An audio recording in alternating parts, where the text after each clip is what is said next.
നമസ്കാരം, കൊട്ടാരക്കര മീഡിയയിലേക്ക് സ്വാഗതം. KSRTC ഡ്രൈവിംഗ് സ്കൂളിലെ ഫീസ് നിശ്ചയിച്ചു. സ്വകാര്യ സ്ഥാപനങ്ങളുമായി താരതമ്യം ചെയ്യുമ്പോൾ ശരാശരി 20 മുതൽ 40% വരെയാണ് ഫീസിൽ വരുന്ന മാറ്റം. കാർ ഡ്രൈവിംഗ് പഠിക്കാൻ 9,000 രൂപയാണ് ഫീസ്. ഇതേ നിരക്കാണ് ഹെവി ഡ്രൈവിംഗ് പരിശീലനത്തിനും. ഇരുചക്ര വാഹനങ്ങൾക്ക് 3,500 രൂപ. ഗിയർ ഉള്ളതും ഇല്ലാത്തതുമായ 2 വീലറിന് ഒരേ നിരക്കാണ് ഈടാക്കുന്നത്.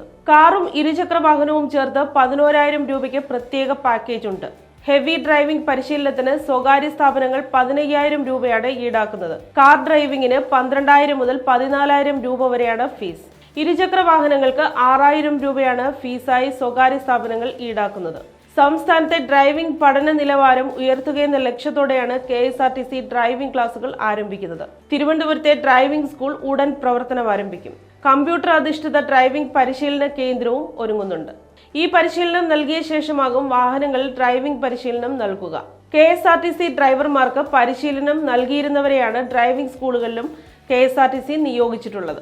KSRTCയുടെ ആനയറ സ്റ്റേഷന് സമീപത്താണ് പഠനത്തിനായി ട്രാക്ക് ഒരുക്കിയിരിക്കുന്നത്.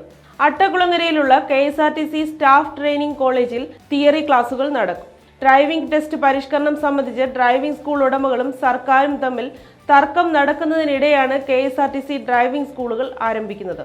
കേന്ദ്ര ഉപരിതല ഗതാഗത മന്ത്രാലയം നിഷ്കർഷിക്കുന്ന അക്രഡിറ്റഡ് ഡ്രൈവിംഗ് ട്രെയിനിംഗ് പരിശീലന കേന്ദ്രത്തിലെ രീതിയാണ് KSRTCയിലും സ്വീകരിച്ചിട്ടുള്ളത്.